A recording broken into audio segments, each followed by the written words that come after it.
Bagaimana niat kita dalam seluruh aspek ibadah? Apakah niat kita ketika kita ke masjid ini betul-betul untuk sholat? Atau kita mau ke masjid itu karena ada urusan kita dengan orang lain? Gampang muna dijadi jaga atau dia namanya mikir ke masjid sembahyang. Berarti bukan karena sholat, Pak.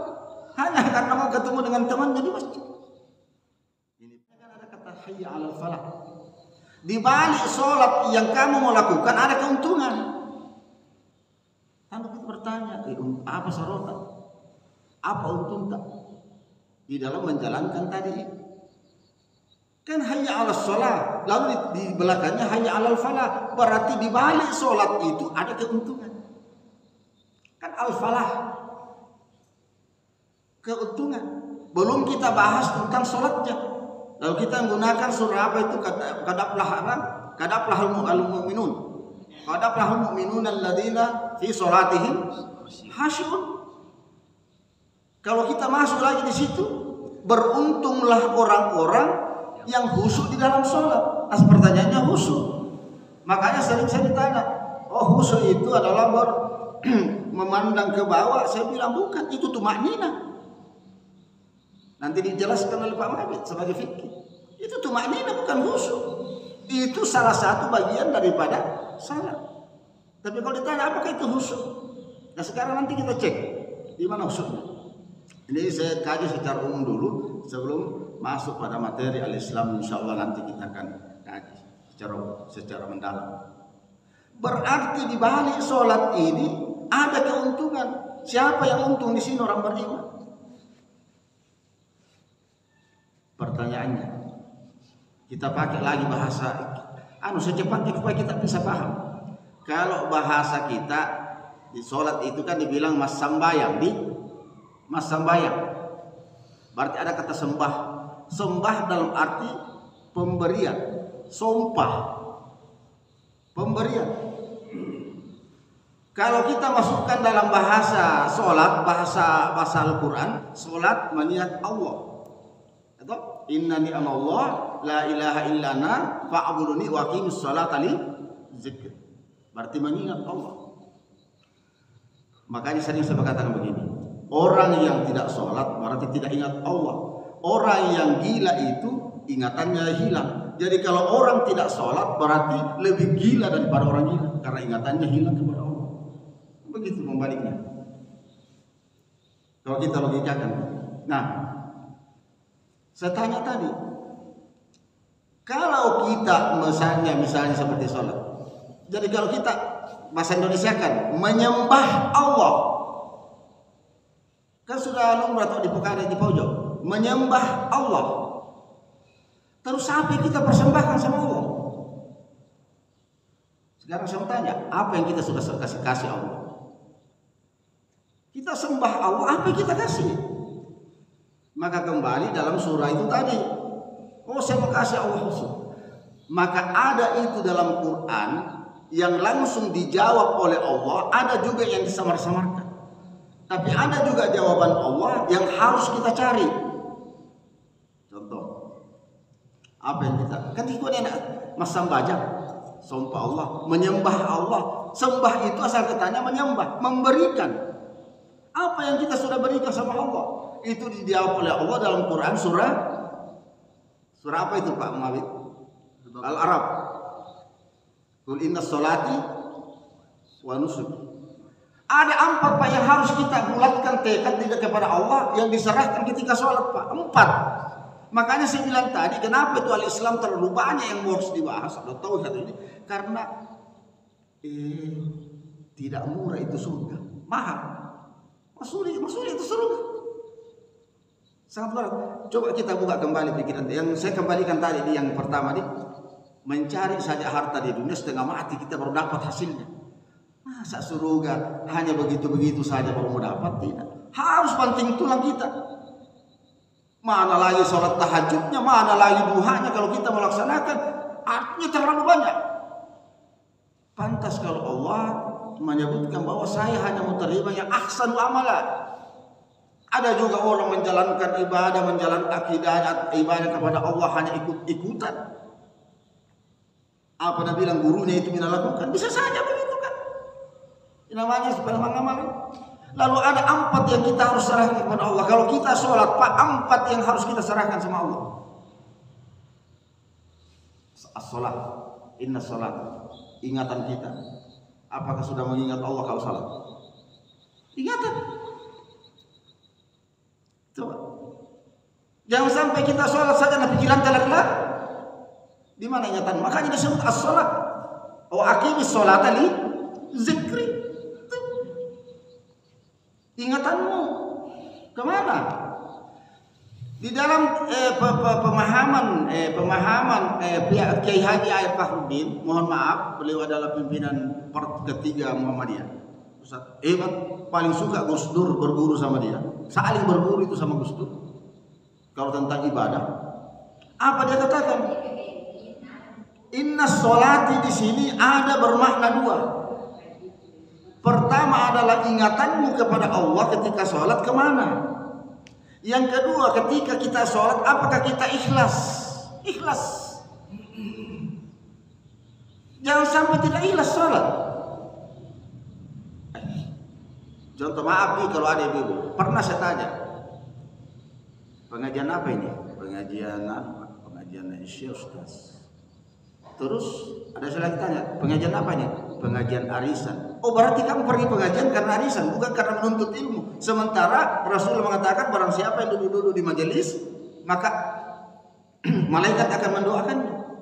Sekarang pertanyaannya, kita sholat itu untuk apa? Ikhlas enggak? Ikhlas berasal dari kata khalas. Telah kita sempurnakan seluruhnya. Yang rangkaian sholat ini yang kita mau bawa menghadap kepada Allah. Makanya satu-satunya ibadah yang tidak ada campur tangan dunia hanya sholat. Puasa. Mau puasa ki, sementara ki mau puasa bisa ki memang baluk. Bisa ki bicara dengan teman-teman, sementara ki puasa nah sama-sama kewajiban. Ya toh? Kita menaik tanah haji, Pak. Haji kan kewajiban bagi orang yang mampu. Sementara kita biaya haji bisa kita bicara-bicara bagaimana tadi keadaanmu. Sementara kita bicara boleh. Apalagi rukunnya Islam itu zakat. Sementara kita berzakat tidak apa-apa kita bicara-bicara.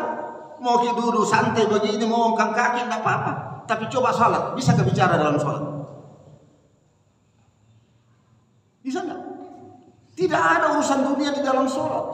Kenapa? Karena itu tadi, innani ana Allah la ilaha illa ana fa'buduni wa aqimis sholata li zikri. Tidak ada campur tangan dunia di dalamnya. Salat itu mutlak harinya Allah sekarang.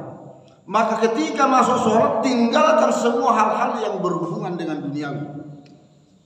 Maka itulah salah satu pandangan Rasulullah SAW. Apabila kamu sudah duduk di masjid, walaupun ada di sampingmu orang berutang, jangan kau tagih dia. Tidak ada penagihan utang di dalam masjid. Coba. Makanya minta maaf saya. Biasa saya tegur itu ibu-ibu kata acara-acara. Kalau dia acara apa saja baru dia lelang di dalam masjid. Nah boleh menjual di dalam masjid.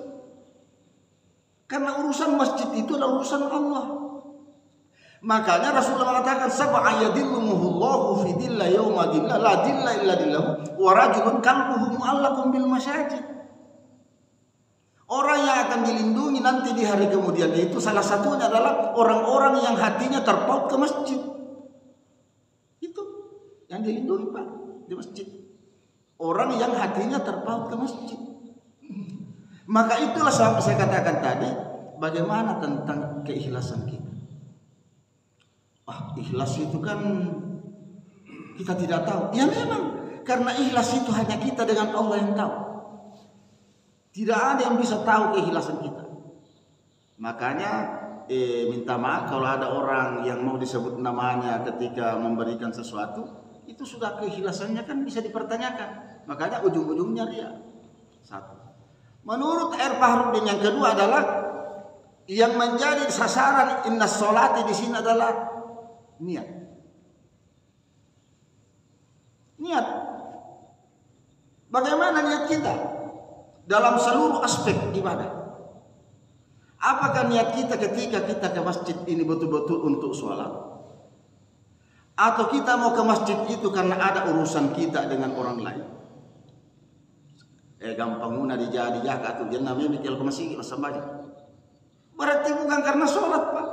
Hanya karena mau ketemu dengan temannya di masjid. Ini, Pak. Maka itulah sebabnya ditekankan selalu innamal a'malu bin niat.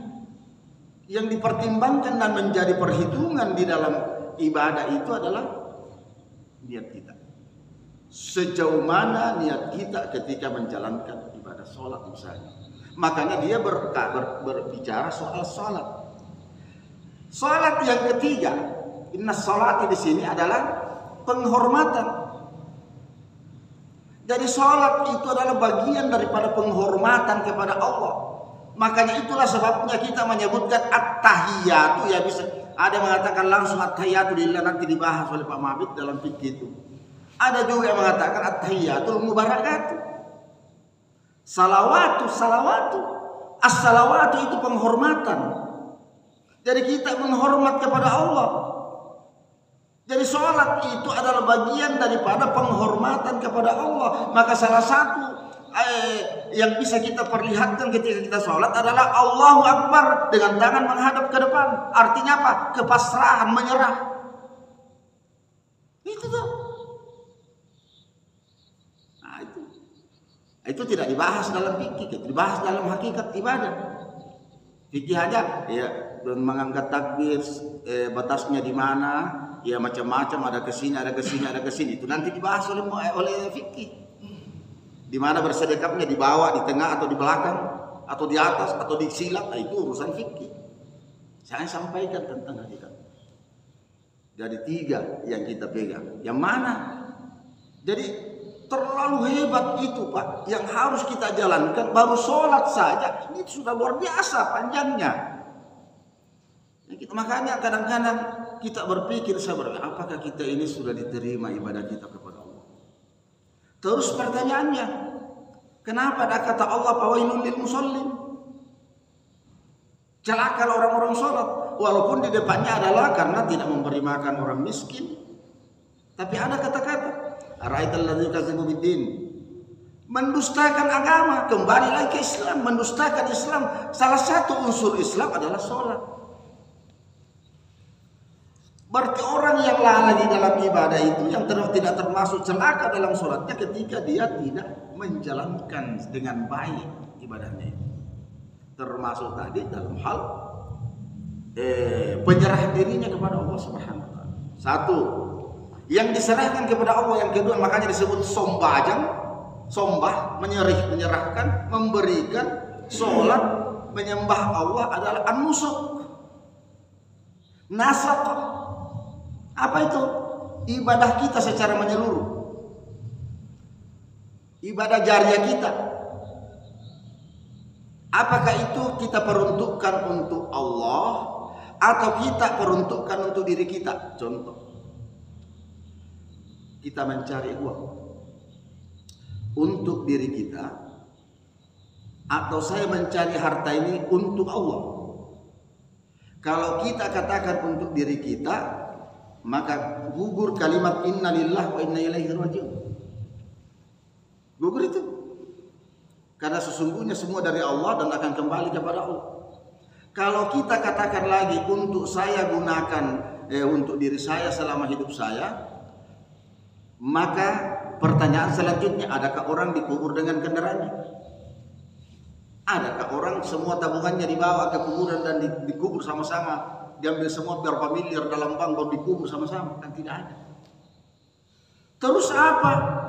An-nusuk, yang kita serahkan kepada Allah adalah seluruh amal ibadah kita hanya untuk Allah. Yang diminta di situ apa? Satu, berlaku jujur. Berdagang harus jujur. Katakan tidak cukup 1 kilo kalau memang tidak 1 kilo. An-nusuk itu, Pak. Wih, berat memang. Kenapa semua itu bisa terjadi? Karena yusabbihu lillahi ma fis samawati wa ma fil ardi. Semua benda-benda selain ini kita makhluk hidup semua sudah tunduk kepada Allah. Semua sudah serahkan dirinya kepada Allah. Maka jangan harap, jangan mikir takut, tidak akan pernah melawan itu batu Pak, sebesar apapun. Pohon kelapa yang 30 meter ke atas, jangan mengharap yang duduk di bawah dia akan tumpangi kita. Tidak. Dia sudah berjanji kepada Allah, yusabbihulillah. Dia sudah serahkan dirinya semua kepada Allah, bahwa apapun yang dikatakan Allah, maka saya harus tunduk. Dan dia bersaksi untuk siapa? Untuk manusia. Jangan kau ganggu itu manusia apapun. Betapa besarnya itu kerbau, kenapa dia tidak berontak ketika kita mau potong Pak? Yusabbihulillah. Maka dia nanti akan menjadi saksi semua di hadapan Allah untuk diri kita. Banyak sekali Pak. Gara-gara kita main HP tengah malam sampai jam 2, lupa salat subuh Pak, HP jadi saksi. Gara-gara aku tidak take masa subuh. Kenapa? Ya Allah, gara-gara saya selalu dia main sampai jam 2 malam, saya tidak salat subuh. An-nusuk. Sejauh mana kita ini? Jadi kalau saya katakan an-nusuk itu adalah semua jenis peribadatan secara umum. Termasuk dalam hal ini adalah salat sunnah kita, zikir kita. Sudah sejauh mana kita melakukan itu? Kalau kita bertanya, ya aku Pak. Nanti saya lanjut di salat subuh. Saya akan penjabarkan kembali. Masih ada wa mahyaya wa mamati lillahi rabbil alamin. Nanti kita bahas di subuh hari insyaallah. Tapi kalau ada mau bertanya silakan. Masih ada menit nih. Ya. Baik Bapak dan Ibu jamaah yang kami hormati, tadi pemaparan materi terkait dengan al-Islam yang seputar soal tadi yang disampaikan. Mungkin ada Bapak dan Ibu yang mengganjal atau ada yang ingin dipertanyakan. Saya berikan kesempatan kepada jamaah Bapak dan Ibu sekalian, mungkin bisa satu pertanyaan saja. Saya persilakan. Ya. Oke, silakan. Assalamualaikum warahmatullahi wabarakatuh. Waalaikumsalam. Kami dari Jamaah Masjid Nurut Taqwa Bolu yang ingin kami tanyakan adalah Ustadz, bagaimana caranya agar kita bisa sholat khusyuk? Gitu. Karena tadi ada masalah khusyuk disinggung. Apakah ada caranya, amalan atau bacaan atau doa agar kita bisa sholat dengan khusyuk? Demikian Ustaz. Assalamualaikum warahmatullahi wabarakatuh. Inilah sebenarnya fenomenanya kita, dan mungkin Pak Ustaz Ma'abid juga alami, bahwa dan kita semua, bahwa sampai sekarang ini orang yang membahas khusyuk itu adalah dia mengira-ngira dengan sesuatu yang dia cari, masih mencari. Sebab sebenarnya begini, kalau yang saya pembacaan saya, orang tidak akan bisa khusyuk itu selama masih lakukan dosa. Sepanjang masih melakukan dosa, jangan harap bisa khusyuk. Karena itu khusyuk berasal dari kata khas, khusus. Makanya Adi Hidayat, Ustaz Adi Hidayat pernah ditanya, kenapa itu pikiran saya kalau sholat itu baru udah bilang Al-Fatihah, udah bilang Imam, Alhamdulillahirrahmanirrahim, pikiran saya sudah melayang-layang. Bukan berarti dengan melayangnya pikiranmu itu kau tidak khusyuk. Tidak ada jaminan juga dengan dia baca ayat. Tetapi yang inti disebutkan adalah berbagai macam ulama bahwa sebenarnya orang tidak bisa khusyuk dan setengah mati khusyuk karena masih sering melakukan dosa. Saya selalu bertahan di dosa. Kalau orang bilang pandanganmu ke tempat suci, itu tumaknina. Nanti dibahas. Salah satu bagian daripada syarat di dalam menjalankan sholat itu. Bagaimana caranya bersedekah? Kalau kita katakan harus bersedekah tidak ada, umpamanya contoh, ada hadis juga ada di bawah. Ada juga di sini. Kalau misalnya Abu siapa namanya itu? Imam Hambal di atas, Imam Syafi'i, Abu Hanifah ada di sini. Maaf, minta maaf ya. Makanya teman-teman kita di jamaah tabligh itu banyak di bawah, kan itu menggunakan Abu Hanifah. Contoh. Jadi kalau saya Pak, saya bertitik tolak kepada dosa. Bahwa setiap orang yang masih lakukan dosa berat untuk melakukan khusyuk kepada Allah. Makanya Umar bin Khattab waktu pertama kali masuk Islam, apa dia lakukan? Ya Rasulullah, saya mau tahu persis bagaimana intinya sholat. Sampai dia cari, dia dapat. Makanya satu-satunya sahabat Nabi yang takut setan menggoda dia adalah Umar bin Khattab. Takut itu menggoda dia dalam sholat, Pak. Itu karena luar biasa dia cari. Oh ternyata di dosanya. Nah kita kenal. Pernahkah dia terima gaji? Pokoknya kita coba baca mikir saja riwayat Umar bin Khattab. Dia tinggalkan semua yang berhubungan dengan dosa, malah tidak mau digaji, malah bajunya ditambal-tambal dan sebagainya. Tapi kan tidak mungkin kalau zaman modern sekarang. Tapi kalau saya intinya adalah pelan-pelan tinggalkan dosa, karena dosa itu kalau saya baca hadisnya Abu Tirmizi mengatakan begini, dosa yang kita lakukan satu tertanam dalam hati titik hitam satu. Kalau dosa diulang, bukan yang tadi sudah dihapuskan Allah, ditambah lagi yang kita lakukan tadi. Yang tadinya sudah dihapus dikembalikan jadi 2 titik. Seharusnya tidak boleh ada titik baru. Astagfirullahaladzim, hilang lagi. Kita lakukan dosa yang 1, 2 hilang tadi dikembalikan, itu kan hadisnya Tirmizi. Oh, nah saya sudah minta ampun ya Allah, iya, tetapi terlalu banyak sama. Keulang-ulang terus. Tobat-tobat adang. Sudah lagi tobat ini hari, besok dilakukan lagi.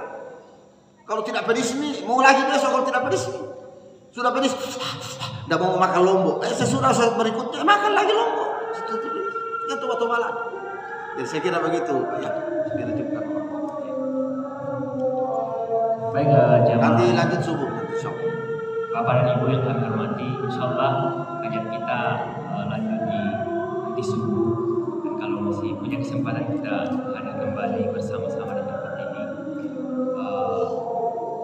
terkait materi yang disampaikan oleh Ustaz.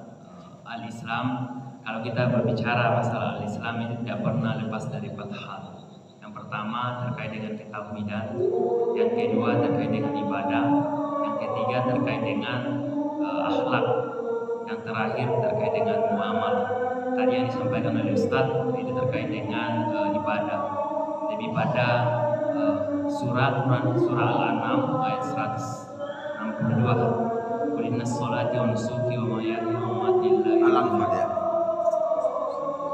Jadi itu tadi pembahasan kita, ada 3 hal yang perlu kita garis bawahi terkait dengan sholat. Yang pertama itu bagaimana kita ikhlas, kemudian tulus, kemudian niat dan juga penghormatan kita. Tadi itu yang disampaikan oleh Ustaz. Sebelumnya kami sebagai panitia pelaksana mengucapkan banyak terima kasih atas dedikasinya pada malam hari ini, telah berbagi dengan kita, menambah wawasan dan pengetahuan kita dalam beragama Islam. Karena beda orang yang melaksanakan ibadah dengan ilmu dengan orang yang hanya sekedar melaksanakan ibadah tanpa ilmu. Jadi demikian kajian kita pada malam hari ini, kurang dan lebihnya mohon dimaafkan. Billahi bisabilillah. Astagfirullahaladzim. Assalamualaikum warahmatullahi wabarakatuh.